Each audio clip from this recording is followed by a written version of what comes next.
The Christmas lights across Maple Street looked beautiful to everyone except me on Christmas Eve as snow drifted quietly across the sidewalks of a small town in Colorado. I sat alone in a dark living room, staring at a tree I almost hadn't bothered decorating. The ornaments reflected tiny flashes of light, but they couldn't brighten the emptiness that had settled inside me. 3 years earlier, I had imagined a very different future. Yet there I was at 42, surrounded by silence so heavy, it felt like another person in the room. I thought the worst part of losing people was hearing them leave. I was wrong. The worst part was the quiet that remained afterward. Before we continue, if you believe in kindness, hope, forgiveness, compassion, and second chances, please take a moment to like this video, share it with someone who needs encouragement, leave a comment, and subscribe to the channel. Stories like this remind us that even the darkest nights can lead to unexpected blessings. My name is Nathan Carter. 2 years before that Christmas, my wife, Rebecca, had passed away after a sudden illness. We had no children. For nearly 20 years, she had been my best friend, my partner, and the person who made every holiday feel magical. After she was gone, I buried myself in work, convincing myself that staying busy was the same thing as healing.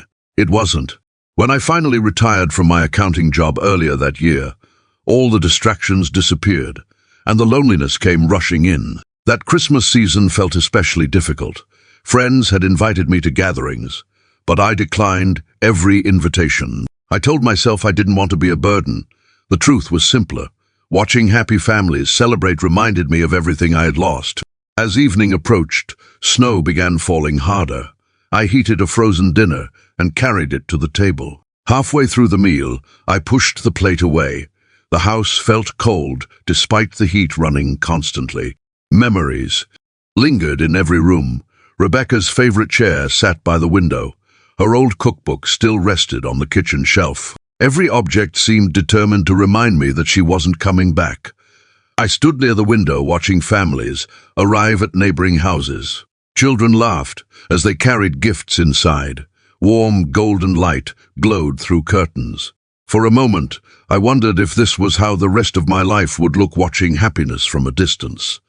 Then came a knock at the door. I almost ignored it. When I opened the door, I found my neighbor standing on the porch. Her name was Grace Whitaker. She lived next door with her elderly father, Samuel. We had exchanged polite greetings for years, but we weren't close friends. Snowflakes clung to her coat as she looked at me with a mixture of determination and concern. I must have looked surprised because she smiled gently. Then she said 5 simple words, "You're coming with me." I laughed awkwardly and tried to decline. I insisted. I was fine. I told her I had plans. Both of us knew I was lying. Grace glanced past me into the dim house and then back at my face. There was no pity in her eyes, only kindness. A few minutes later, before I could talk myself out of it, I found myself walking through the snow toward her house.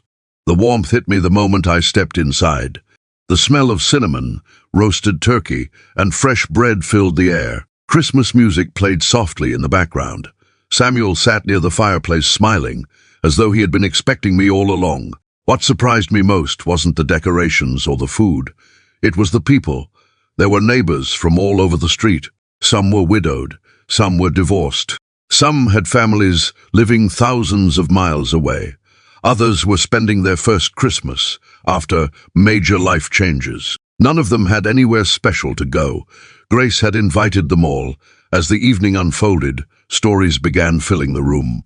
People shared memories of loved ones, challenges they had overcome, and dreams they still hoped to pursue. For the first time in years, I listened instead of hiding from my emotions. Then Samuel stood and raised a glass. His voice trembled slightly with age. He spoke about how loneliness often convinces people they are forgotten. Yet, he said, some of life's greatest blessings arrive disguised as ordinary neighbors, unexpected invitations, and simple acts of courage. His words struck something deep inside me. For months, I had been waiting for life to get better while isolating myself from the very people who might help me heal. As the night continued, laughter echoed through the house. Someone started singing Christmas songs. Others joined in, At one point, I caught myself laughing so hard that tears filled my eyes. Not tears of grief, tears of relief.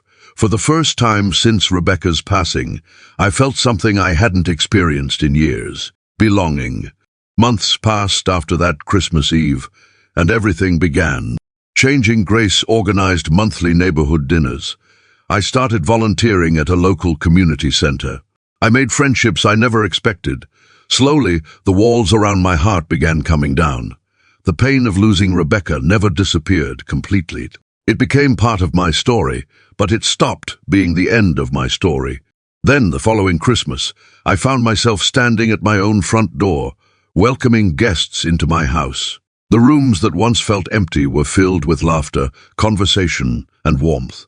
Before we reach the end, I'd love to hear from you. Please leave a comment and tell us about a moment when someone's kindness changed your life. Your story might encourage someone who feels alone today. As I looked around my living room that night, I noticed Rebecca's favorite ornament hanging on the tree. Instead of sadness, I felt gratitude. Her memory wasn't trapped in the past. It was helping guide me toward a future she would have wanted for me. If this story touched your heart, please support the channel by liking the video, sharing it with friends and family, and subscribing for more uplifting stories. Your support helps these messages of hope reach people who may need them most. Sometimes we think miracles arrive with great fanfare. Sometimes we expect dramatic signs or life-changing events. But the greatest miracle of my life arrived on a snowy Christmas Eve in the form of a simple knock at the door and 5 unforgettable words. You're coming with me. And because one neighbor refused to let me spend Christmas alone, I discovered that even after tremendous loss, there is still room for joy, friendship, healing, and hope. The brightest Christmas light wasn't hanging on a tree or shining from a rooftop. It was the light of human kindness, and it illuminated a path back to life when I needed it most.